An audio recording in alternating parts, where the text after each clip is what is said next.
Such a short story, and yet it seems so rich in its reading.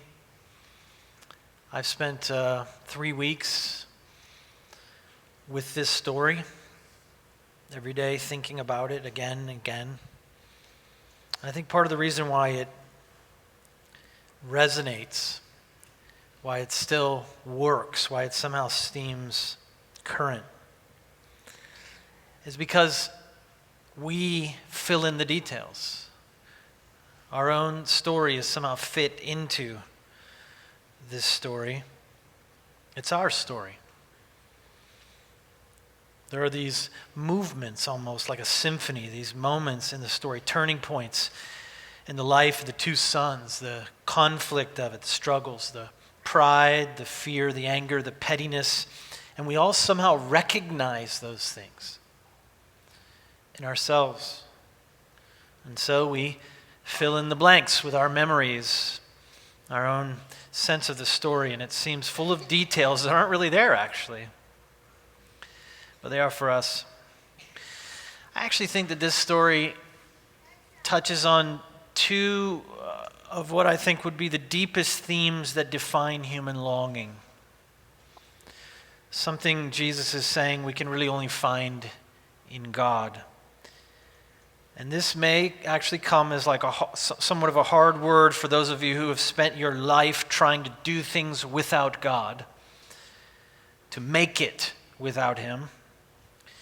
But these two themes, these two primary longings in the human heart, one is the longing for love, and the other is the longing for home. For home. Now, when I say home, what I mean is that place you remember probably in your life. It's like a picture that's somehow frozen in your consciousness. That place you remember where the world seemed right, safe, whole. Most of us have a memory, some place we hold on to. For me, it's my grandfather's house, a certain time of the year, and I just sort of hold that memory in my heart. When I think of home, when I am nostalgic with that deep, profound longing, that's the picture that pops up. Others, you say, I don't have something like that, but there's a dream for it. You imagine what it could be like. And so whether it's an actual memory or it's a dream, we all somehow struggle and strive to find that place again. We are all homesick, you could say. All of us. And this story reminds us of that. It touches somehow that nerve, that sensitive place in us. And I think we are also equally love-sick. We want so badly to be loved, seriously loved, deeply loved, known. And in our darkest moments, we actually wonder if anyone loves us at all. We wonder that.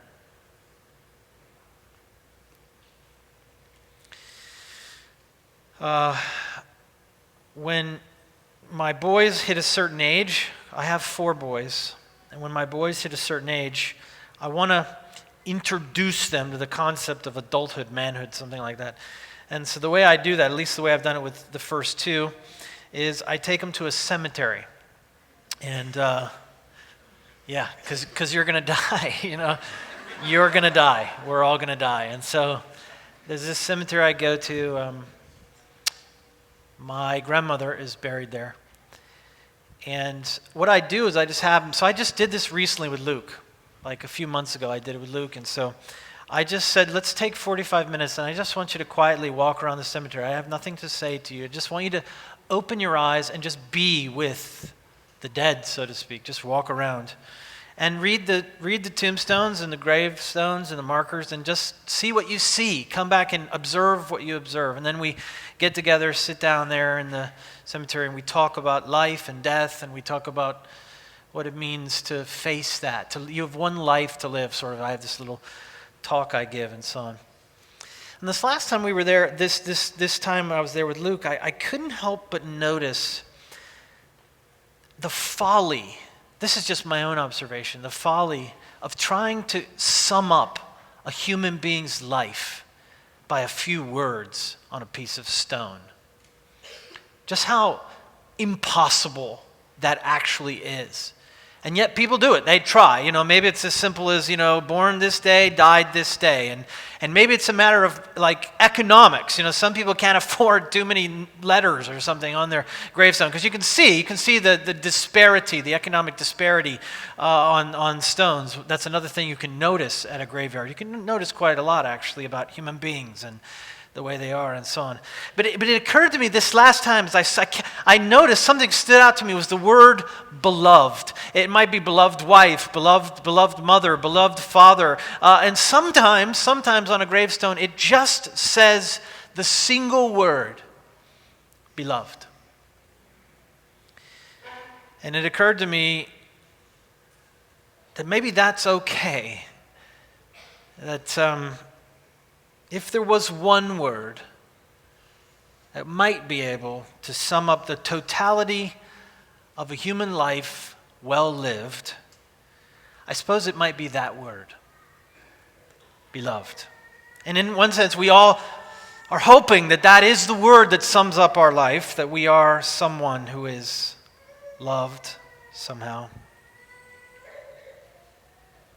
See, that one needs love right now. Just, we love you, little one. Didn't help. Nope, not one bit. But we still search. And if we're honest, the homes that we make for ourselves and the weak, feeble kind of love that we offer to each other, it never does quite cut it. It never really finally fills that emptiness, that longing, that need, that hole inside of us. And so Jesus tells this story, not necessarily to trigger some sort of primal emotional need in us maybe, but to actually answer for us the question about our two deepest questions. Is there a place for me? Is there a home for me where I will be totally and fully loved? Does that exist? And his answer is breathtakingly yes. And so he tells this three-character story that we all can relate to, because it is actually a story about God, but it's also a story about us. And the first primary character, the character that seems to want to own the whole story, that seems to want to have the whole story be about him. In fact, most of us refer to this story as the story of the prodigal son. Of course, it isn't. It's also a story about the father. It's also a story about the older son. But somehow this one, as he always does, the younger son, seems to want to take the spotlight for himself. Seems to want to make the whole thing about him somehow. And he does. And we can relate to him. We're like him. We know what it feels like to be the younger son.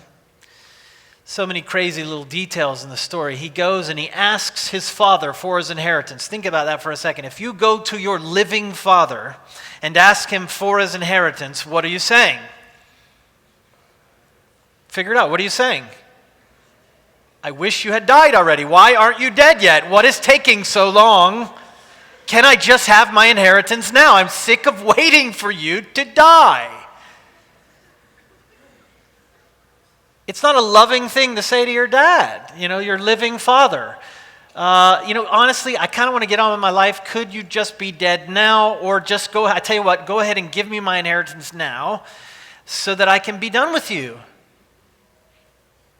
It's a brutal exchange between the two of them.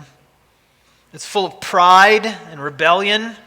It's this declaration of independence. I want to be on my own. I don't want to be under you anymore. I don't want to listen to you anymore. I don't want to do things the way you do things. I just want my inheritance, and I want to do my own thing my own way. We all are this son. And so he sets off for a distant country. I love that phrase. It's like he can't do what he wants to do. He can't be truly free in the space that's somehow ruled by his father, that shadow that's cast by his father. He just wants to get as far away from this man as he can, as far away from his ways and his ways of thinking and his rules, and just get away from him. Anywhere but here. And so he goes. He lives wild, free but foolish, feeling both the thrill and the consequence of that freedom. We know that feeling. Thinking we can make it on our own, we know what we're doing. And some of you still may be there right now. And this story then won't resonate with you. You'll resent it a little bit. You might be resenting it right now. But it is a caution, and it is a true story. And it's a true story about you. Because if you haven't yet, you will eventually hit the wall that the younger son hits. You will find that the leadership over your own life will lead you to emptiness and loss. And the truth is, the sooner you come to your senses, the better. But all of us have to come to our senses on our own, in our own way, and in our own time.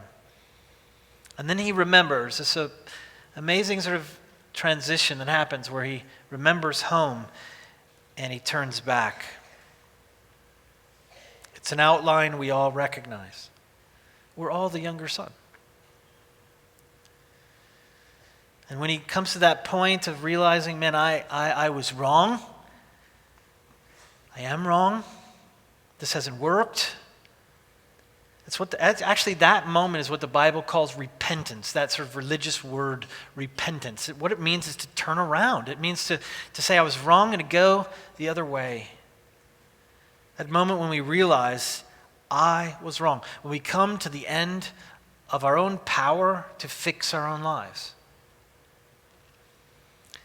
It's a lot like that moment when me and JP and Ugo and Drew and Cliff and Jeremy all tried to get into a small 4-person hot tub together.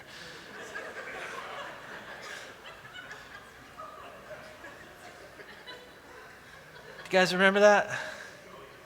And like our legs were touching each other and it just...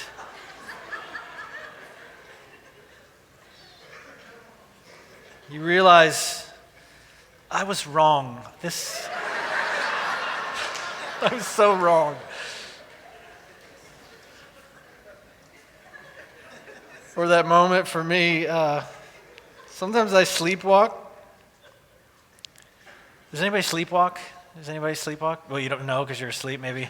Sometimes I sleepwalk. I don't think I do anymore. I don't think I do, but I used to. And when I was new in ministry, we were on a retreat. Some of you remember me telling the story, but I was on a retreat.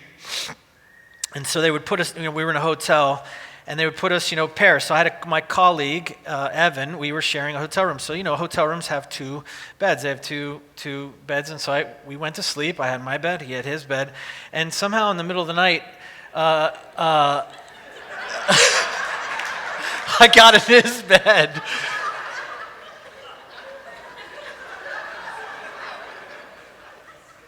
And I guess I reached over my arm or something and put it on his chest. And he woke up and he said, Karen? It's his wife. Which woke me up. Jumped out of bed and I ran over to my bed, put my covers up, pretend like it didn't happen.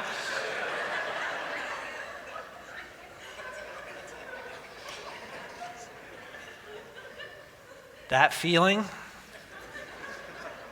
I'm feeling it right now. It's coming back to me.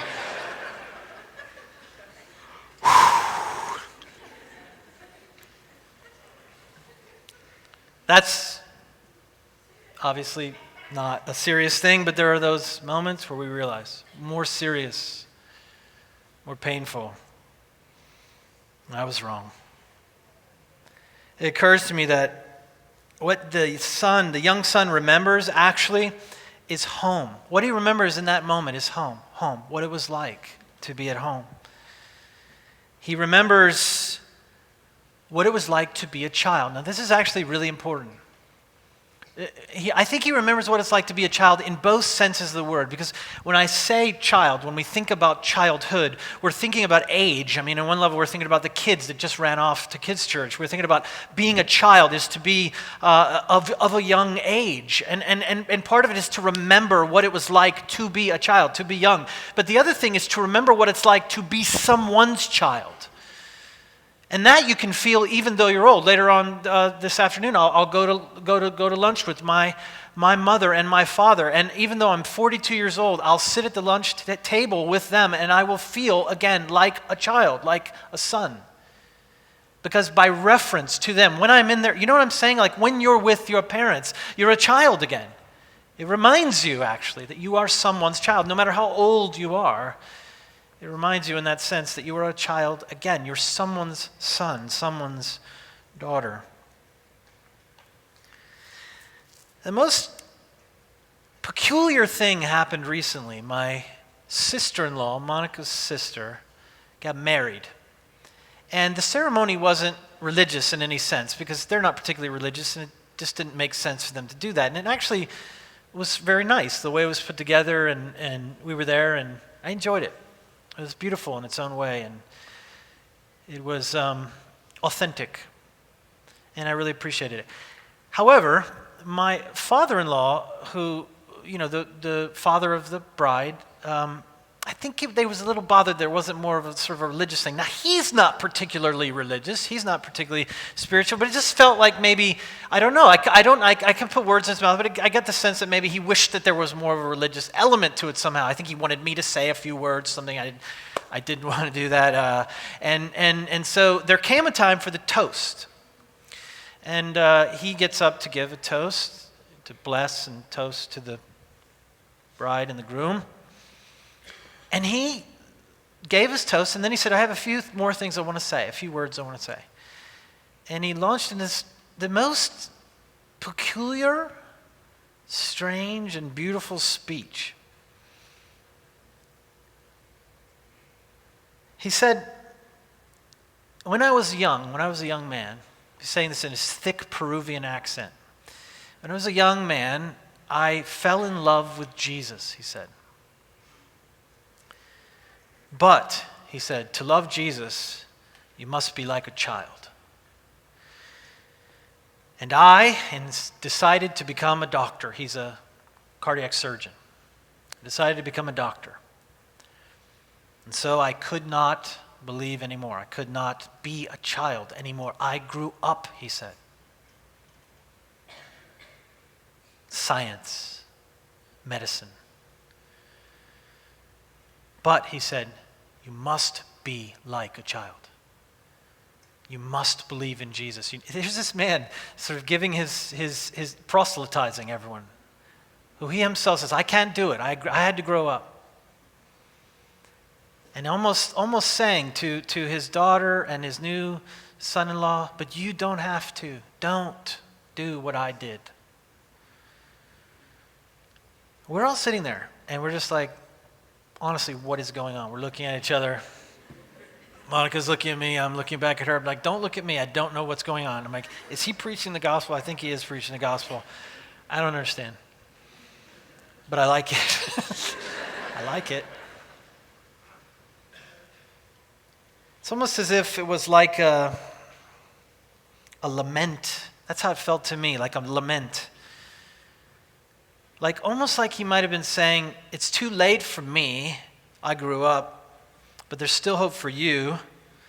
Don't grow up. Stay a child. Stay like a child so that you can be close to God. That's important, to be close to God. And in this strange and beautiful speech, it was so full of truth, but also just shy of it. You see, guys, he was right. We actually must become children again. We must become a child again. Jesus actually said those words, believe it or not. Listen to this. Jesus actually said, truly I tell you, unless you change and become like little children, you will never enter the kingdom of heaven. I mean, to enter the kingdom of heaven, he's saying, in other words, we are children who become adults who must become children again. He doesn't say you must stay a child. He says you must become a child. So this is all about change. It's all about you become an adult. We all are the younger son. We all set off for a distant land. We all say to ourselves, I don't want to be anyone's child anymore. I don't want to be under anyone else's leadership. I have to see what it's like. I have to know for myself what it's like to do it my own way.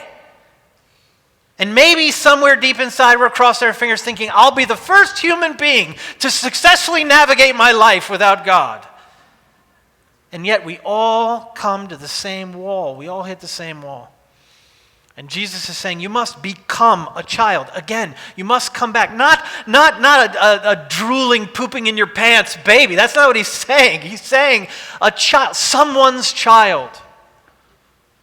Remember that you are a son and a daughter again. We can call like a conversion to innocence, a second innocence. And to come home means to become a son or a daughter again, someone's child. It's about surrender of the control, the leadership of our life, but it's also about that deep, incalculable longing for home that we all have. And my father-in-law was right about that. But he was wrong in this. He was wrong in the sense that he thought he is the only person that had to grow up, that rejected our place as sons and daughters. I did that too. And so did you, and so did every single person sitting in that room. All of us set off for a distant land. Everyone does it. And maybe more implicitly and more sadly, I think he was wrong in the sense that he may have been feeling it's too late for him. Because it's never too late to come home. As long as you have breath in your lungs, you can turn home. As long as you want to, are willing to, be embraced as a child, he will do the rest. I watch this journey a lot because of the job I have, the work I do. I watch this journey, and it's very sad, actually, sad to watch. Because people always set off to find something. They set off to find what actually can only be found behind them, can only be found in the place that they left. And in a sense, every step we take toward our independence, toward our rebellion, every single step we take leads us away from the thing we're looking for. That's what's tragic. That we're looking for love and we're looking for home, and yet every single step we take away from true love and true home becomes another tragic step. We run from home looking for home. We run from love looking for love. One of my favorite writers is the late G.K. Chesterton, who famously said there are two ways to come home. One is to stay there. I like that, and it's true. And the other, he says, is to walk around the whole world until you come back to the same place. And that's probably true too. But the other, I suppose, is actually to just turn around halfway and head home. So I keep talking to you about my goat, the goat we have, the new goat. So new people, I have a goat, a baby. I don't, Eve does. It lives in my house though, poops on my bed, walks on our countertops, does things you don't want animals to do. You know, goats are always looking for higher ground. Did you know that? All these things I'm learning about goats. Anyway, I saw the most interesting thing about it, but I thought, you know, if it's okay with you, do you want to just meet the goat? Can we just, I just want to introduce you to Goaty. Is he around? Is Goaty here? All right, Luke has Goaty. Bring him over here. This is actually I think he's a pygmy dwarf goat, something like that. That seems redundant, but there it is. All right, we'll set him down. Whoa, come on, man. You're on stage, dude. So we call him Goaty.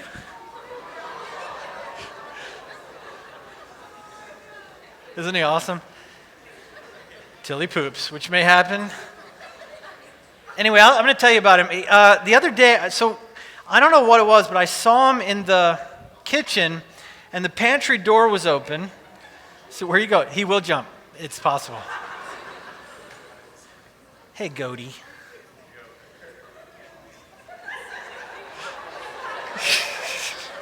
He's very confident. He's very comfortable on stage. He's not nervous or anything. Is he peeing? He's peeing. There it is. Yep. On cue. This is what I'm talking about. No respect. Pretty sure this is a first, Jeremy? Someone peeing on our stage? Just keep going, Cody. It's incredible. It's incredible. All right, stay focused. So you got that out of your system? Dude.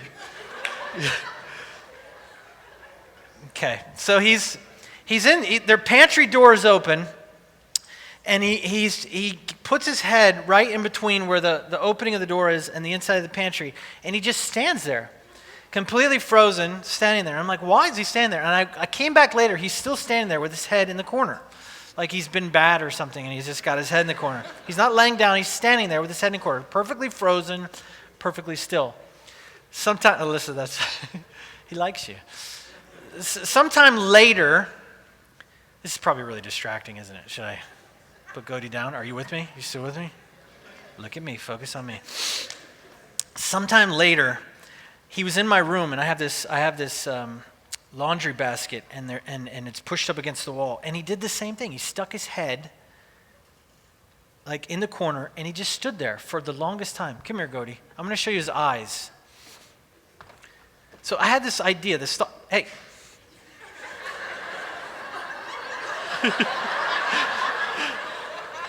Hey, I had this idea. Look at his eyes. You see how one's it's like a fish. He's got an eye here and an eye here. Can you see that? I thought to myself, what if he can't, what if one eye sees a wall and the other eye sees a wall and he's just like, oh my God, I'm stuck forever.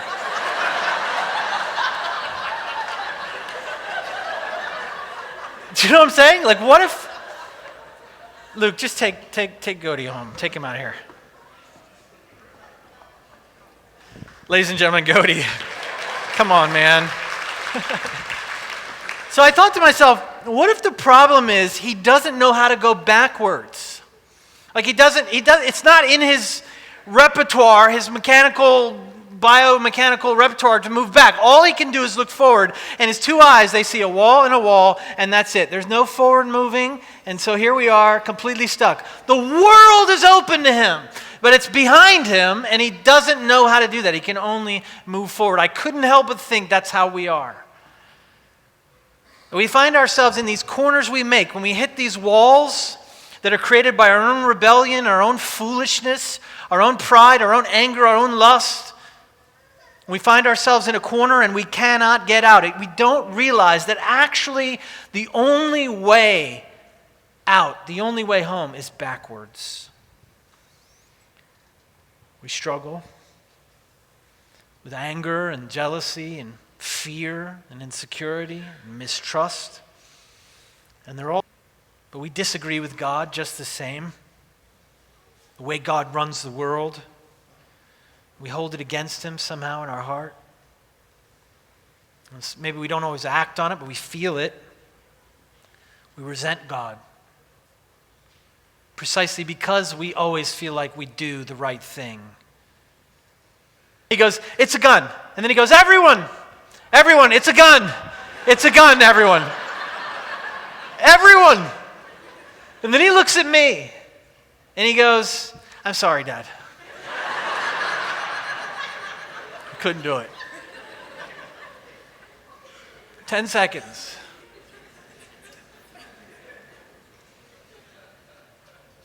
The older boys, on the other hand, I did not hit my brother. I didn't touch him. That's their thing. Their words, I didn't touch him. I didn't touch him. And I'll say, I saw you. I'm sitting right here. I saw you hit him. And they will say, I am not kidding. They will look me in the eye and say, no, I didn't.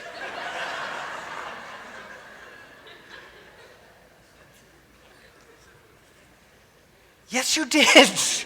No, I didn't. It's truly one of the most baffling things I've ever experienced in my life. I saw you do it. I didn't do it. I don't know what you're talking about. Must have been someone else. You know what? You know the conclusion I've come to about that? I really think they believe they didn't do it. I do. I think I think they're brain damaged, and I think something is wrong in their head that something happens where they go, I did not do that, and they believe it so deeply, so profoundly. And they say, I didn't do it, and they mean it. There's honesty in the eyes, I did not do that. They really deeply believe it. This is the problem of the older brother. He is just as lost as his younger brother, but he cannot see it. He cannot see it. This is his crime and ours when we are like him. The real sin of the older brother is that he has left home too, but he cannot see it. He is alone, but he will not admit it, and therefore he cannot turn back. And that kind of distance, that kind of sin is just as deadly as the wild living of the younger son. I mean, he may have gotten A's in school, always did what he was told, never became addicted to anything, never committed a crime, always tried to be the good son, do the right thing. But through it all, his heart just began to be filled with pride and self-righteousness and inner rebellion and anger and bitterness and complaining and resentment and entitlement and joylessness and jealousy. And some of you sitting here right now feel those feelings toward me. Like you're better, you're smarter, you don't have to listen. This doesn't apply to you. Because those things, they wedge so deep in our hearts. And they are the biggest threat to our life with God. The biggest threat to our finding home and finding love.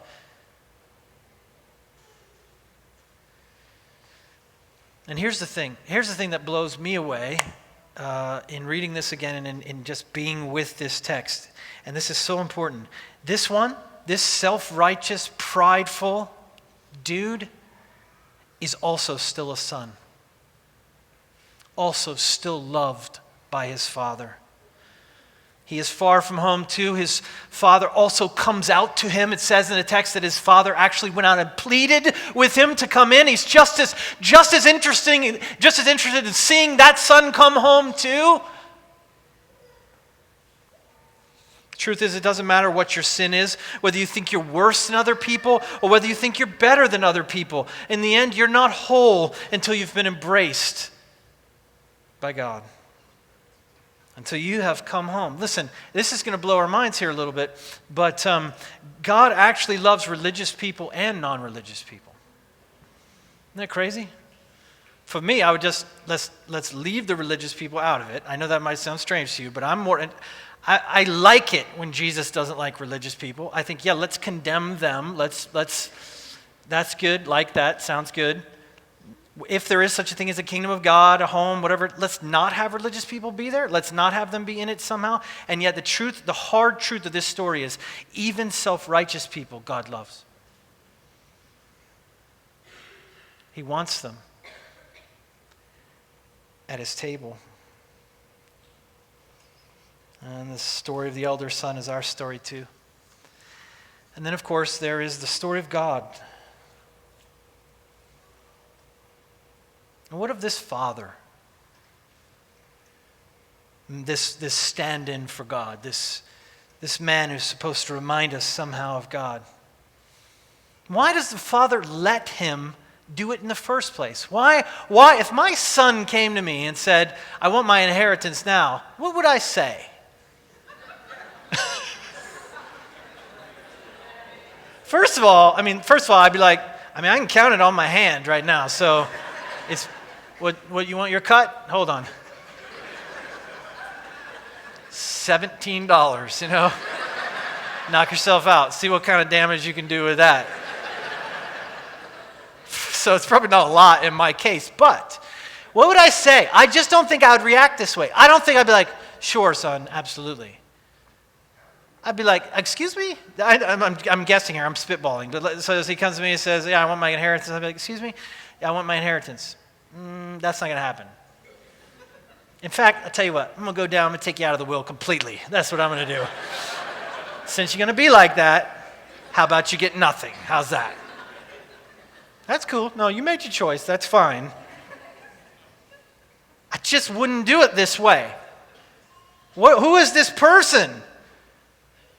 Who is this father who seems to have no need for control, who gives no lecture? Why doesn't he refuse? Why does he give him his inheritance? Listen, this is so against culture. You have to understand, for a first century Palestinian world, for a first century father to do this is so outrageous. It's absurd. And it would have offended any listener to the story.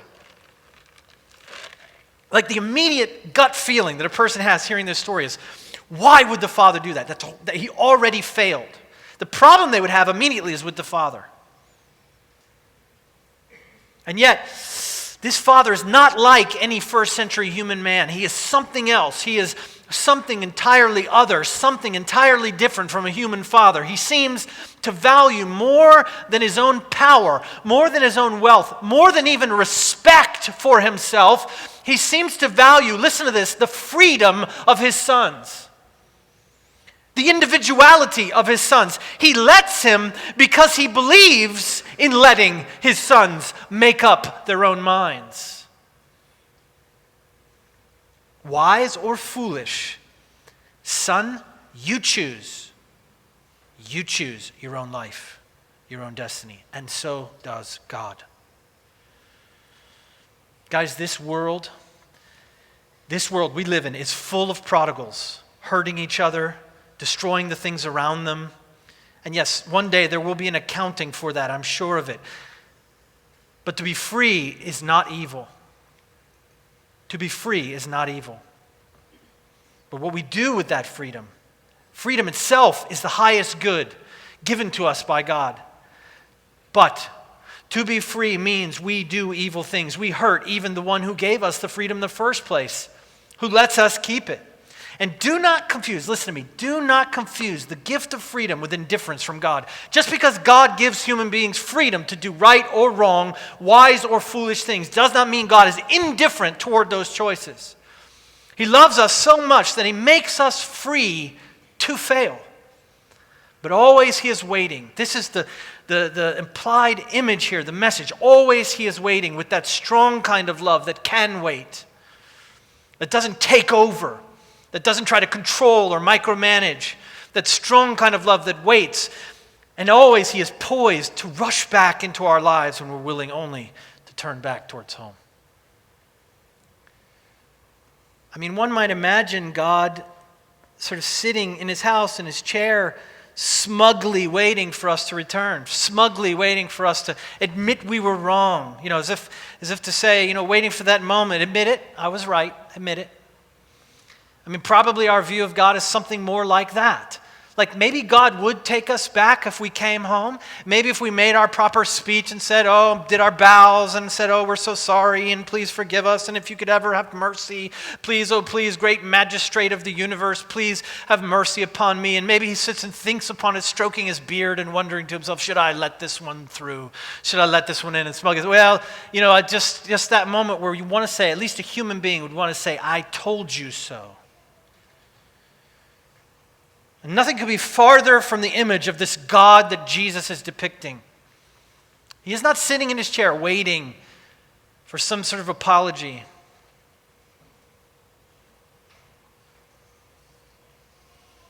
He doesn't wait like that. He waits until he sees his boy. And once he sees him, he runs. He runs to him. While he was still a long way off, the text says, he ran. This is an image of God that would have shattered, completely shattered any first century conception of God, of a personal God.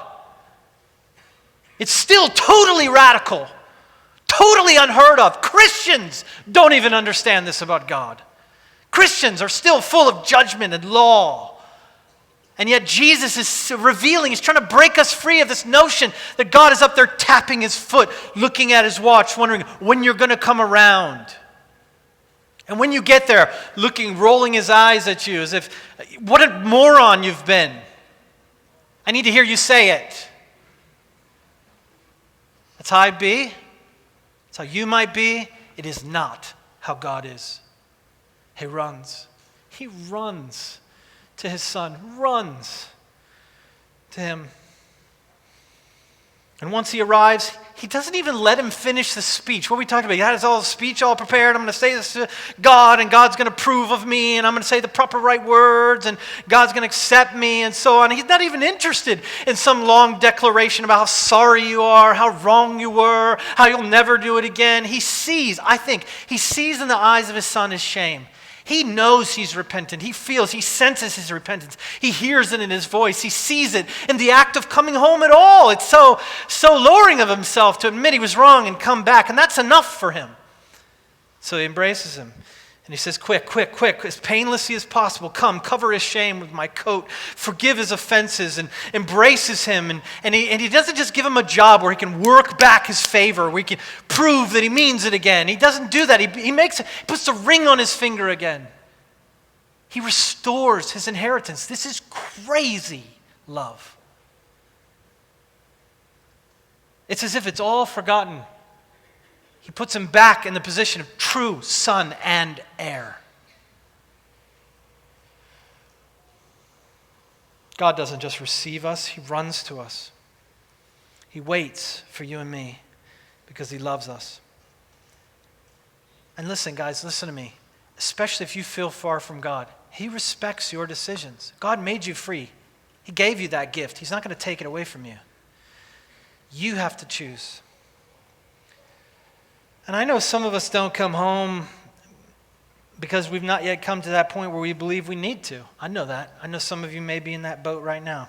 We don't think we need God. We still think we're fine on our own. We are the God of our own lives, and that's going just fine. And there's nothing I can do about that. You have to come to your own point, your own senses. But, and this is important, some of us don't come home because we don't believe that God could or would ever receive us. We're so ashamed of who we are and what we've done, we simply don't think God would ever want us home again. And that, my friends, I can clear up for you right now. He will welcome you home.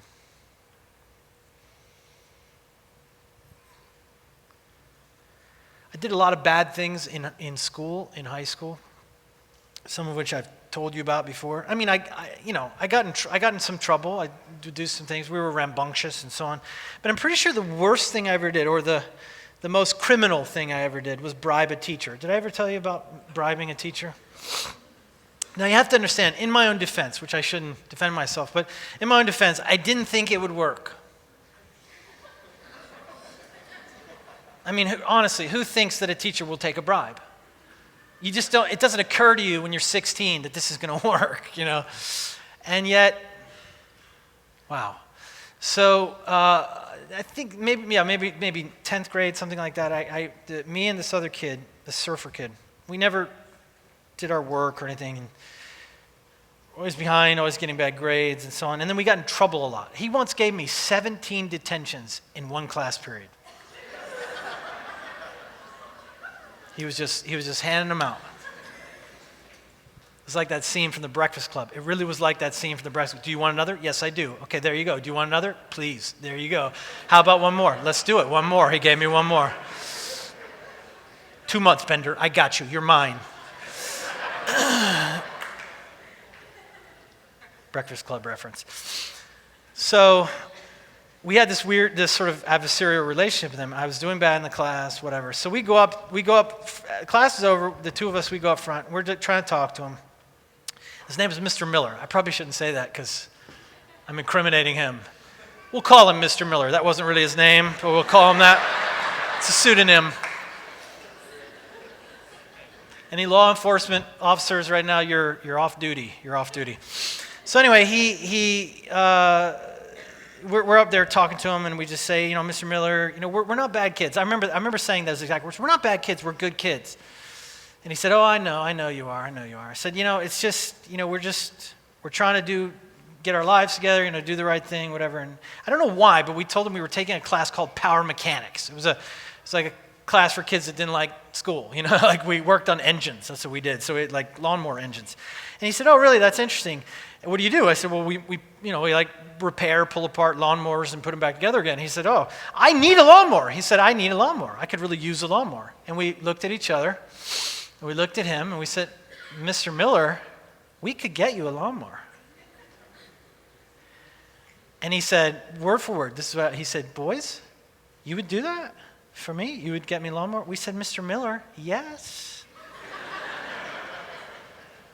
And sensing an opportunity, I said, however, we're so nervous about the final coming up that if I knew somehow, if I just knew that I was going to get a good grade on that final, I know for sure we could get you a lawnmower.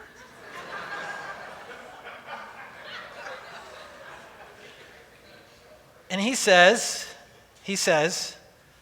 oh, well, I wouldn't worry too much about the final, boys. And I said, really? Really? He said, yeah, I wouldn't worry about the final. I'm like, because I'm really worried about the final.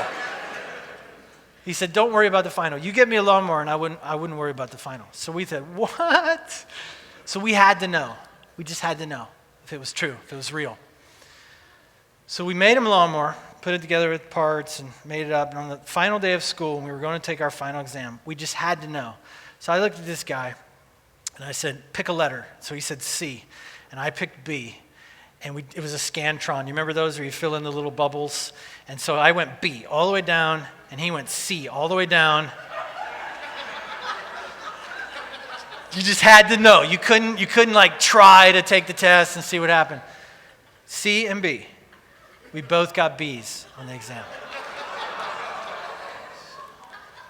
Horrible. Now, young people, this is a cautionary tale. So I should probably tell you that the lawnmower we made for him, we made the stem too long so that the blade was like 1/4 of an inch off the ground. So it would start on concrete, which we showed him, started on concrete and gave it to him. But as soon as you put it in the grass, it would put a hole, like a zero out a hole in your grass. And that's the price you pay for cheating. Big holes. That's all that thing made, was big holes in people's grass.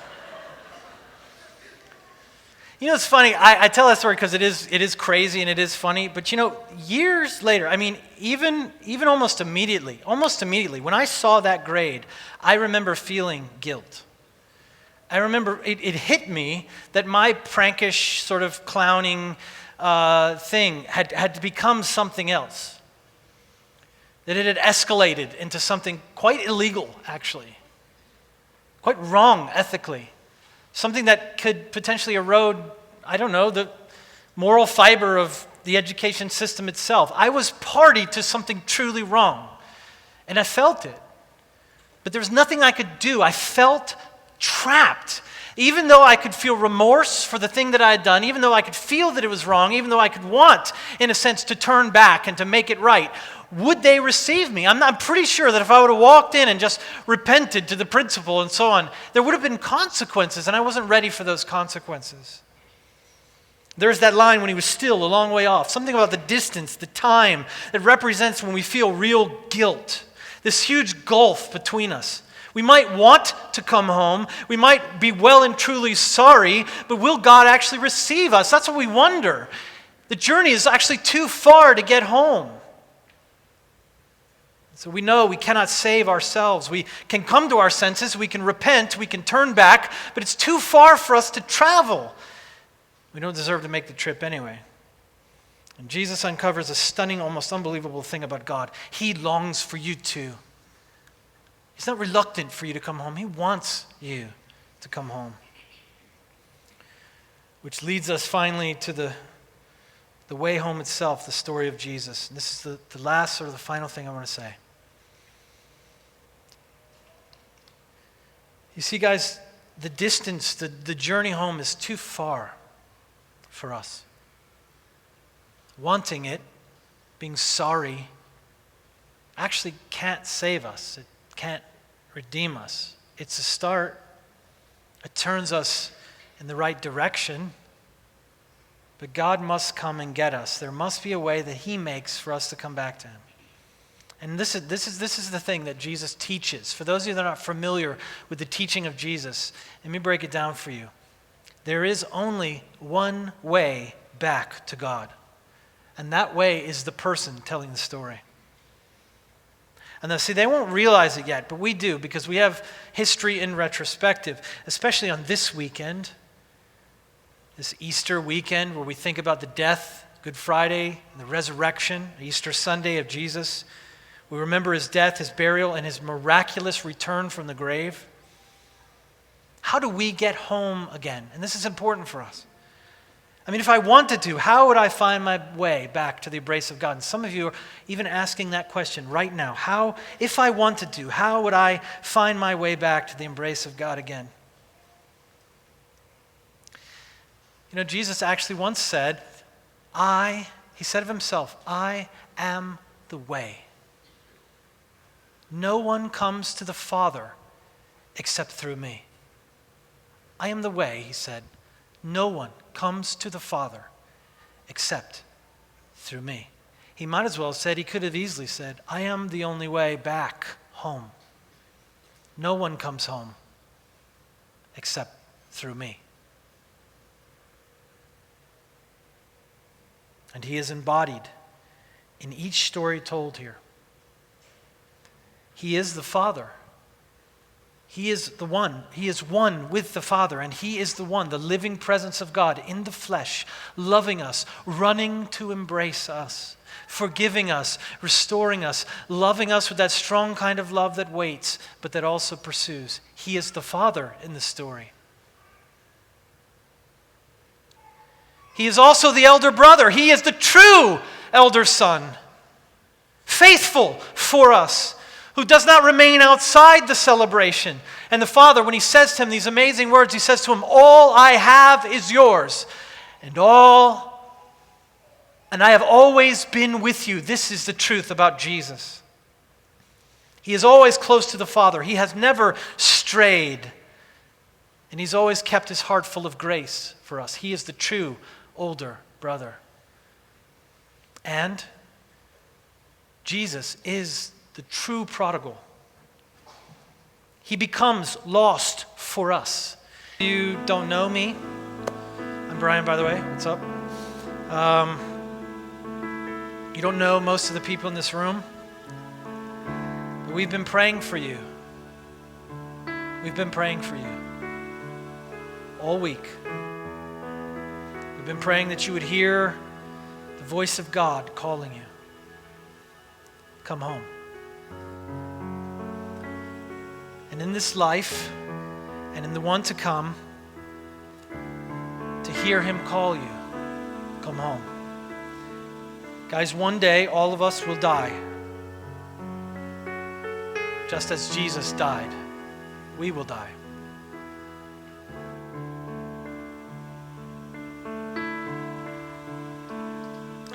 Actually, on the night Jesus was betrayed, on the night before His death that He knew was coming, a night full of anxiety and fear and worry, that night which we celebrated Thursday. On that night, He said these words, listen very carefully to these words. He said these words to His friends that are forever remembered and memorialized in the Bible story. He said these words, "In my Father's house there are many rooms." Many rooms. He said, "I am going home, and I am going to prepare one of those rooms for you. He said that. Almost remembering this story, he said to his friends just before he dies, just before he goes to his death, in my Father's house there are so many rooms, and I'm going to leave now, and I'm going to make one just for you.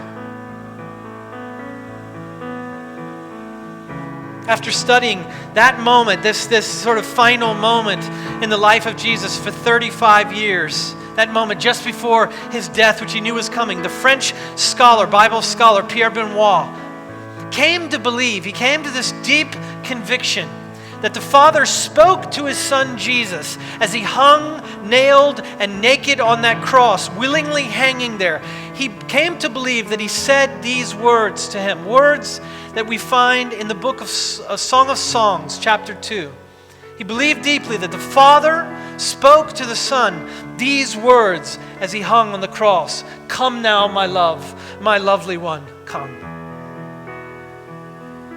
For you the winter is past, the snows are over and gone. The flowers appear in the land. The season of joyful songs has come. The cooing of the turtle dove is heard in the land. Come now, my love, my lovely one, come. Let me see your face and let me hear your voice, for your voice is sweet and your face is beautiful. Come now, my love, come now, my lovely one, come. And Jesus, the perfect prodigal, Jesus, the pure elder son, Jesus, one with the Father himself, bloodied and broken, gave up his spirit and returned home for us. He returned home to prepare a place for you. He returned home so that you could return home. And now, human beings, all of us, failures, freaks, and wannabe faithful, can hear both now and at the end of our lives those same words. The words the Father has said to his beloved Son, he says to us, come now, my love.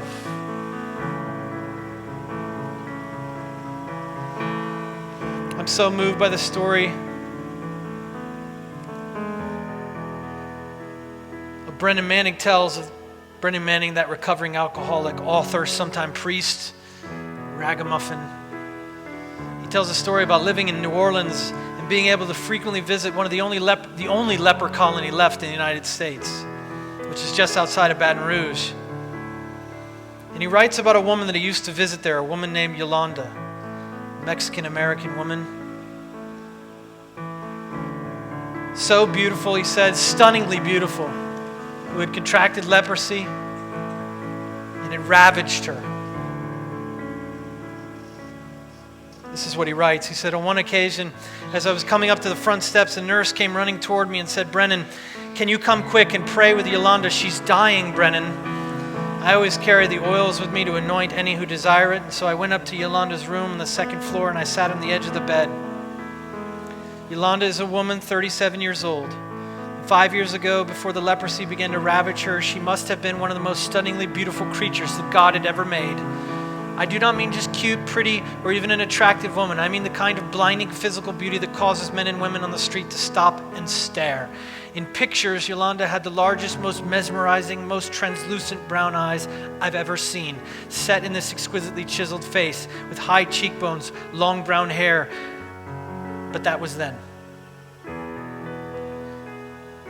Now her nose is pressed into her face, her mouth is severely contorted, both ears are distended. She has no fingers on either hand, just two little stumps.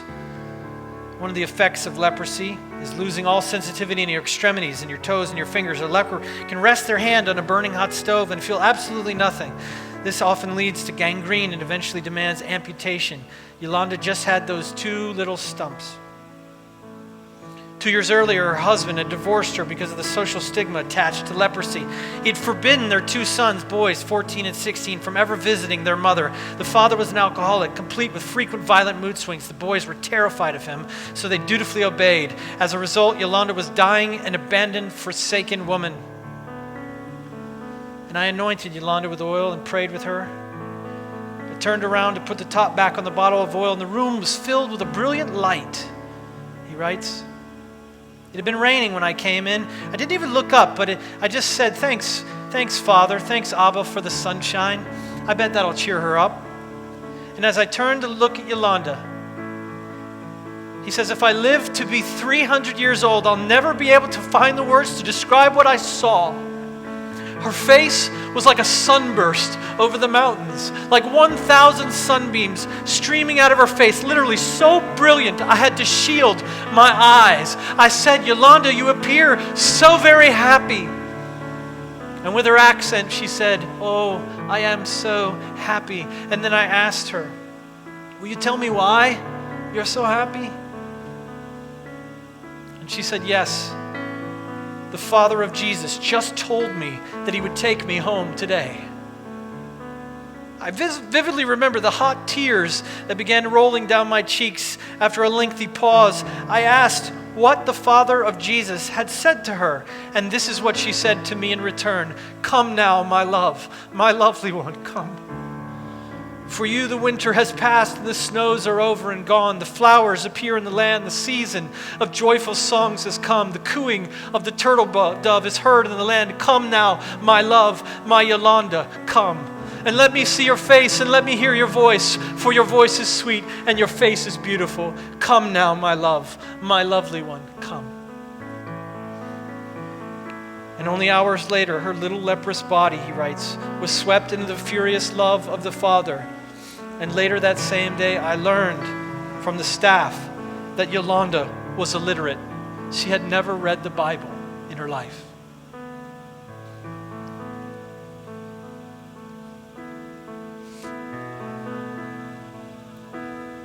Guys, I don't know what you think. I don't know where you're coming from. I don't know where you started when you walked in this morning, but the Father is real, and He loves you, and He wants you, and He's calling you today.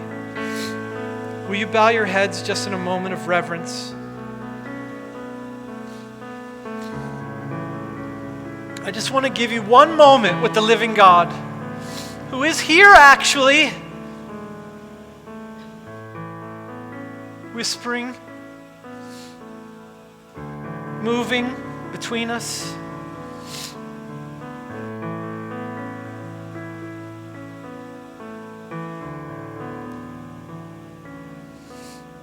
And if you hear Him calling you today, if you're the younger son and you've come to your wit's end, to the end of your rope, just turn home.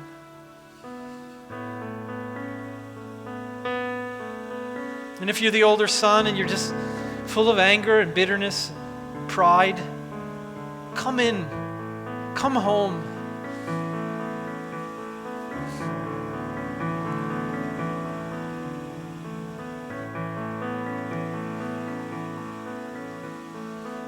If you have shame or guilt or fear,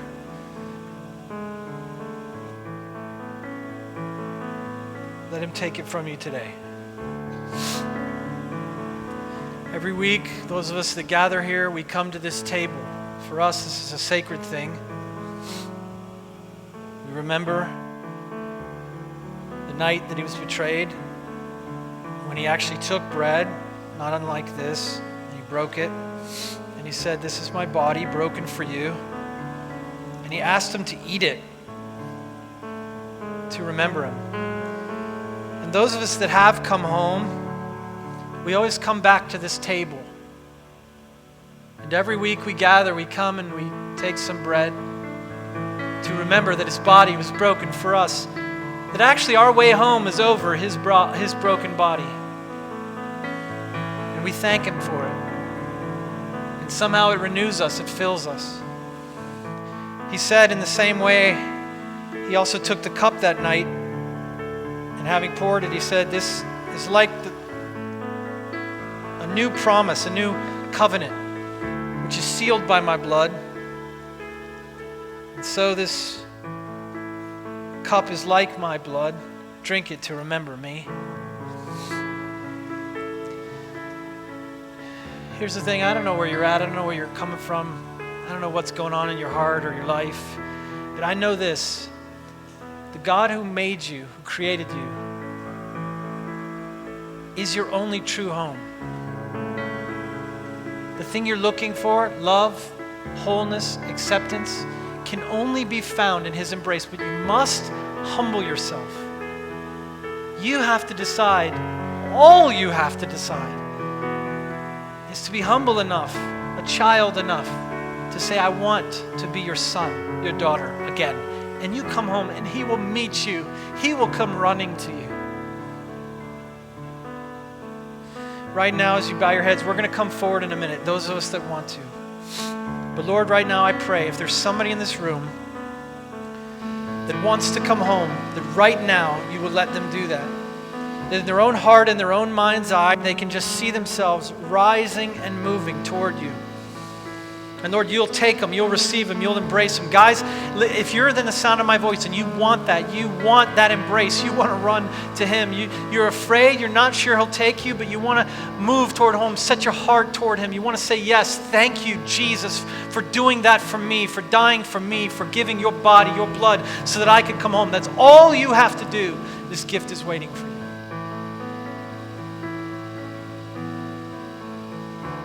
This may be the first time, but you're welcome. Anybody who wants that, anybody can come to this table this morning. This bread, this juice, there are stations on both sides of the room that are set up. And the people that come here every week, they know how to do this. They'll come forward, just take a little bit of bread, dip it in the juice, take it for yourself. But listen, if this is your first time doing this, if you want for the first time today to make this covenant, this commitment with God, to say, yes, I want to come home. If this is your first time doing it, as an act, as a symbol of that, because you got to do something to say yes, to actually show yourself turning home, coming home. Here's what we're doing. We've just put these candles out. And if you want to do that, you can take the elements like the rest of us. But if this is your first time, just light a candle. Light a candle. Just set it back down as a symbol that you're saying yes, that you're coming home today. And then we have these little cool pocket sort of crosses that fit in your hand. I want you to have it. It's a gift. And actually we have something else for you too. But if this is for you the first time that you're doing this, we want you to take one of these as well. So everybody is invited to the table this morning, the body and blood of Jesus. But again, if this is you saying yes to God, if you're coming home, again, just light a candle, take a cross. It's all for you. These guys are going to sing when you're ready. This is set up for you.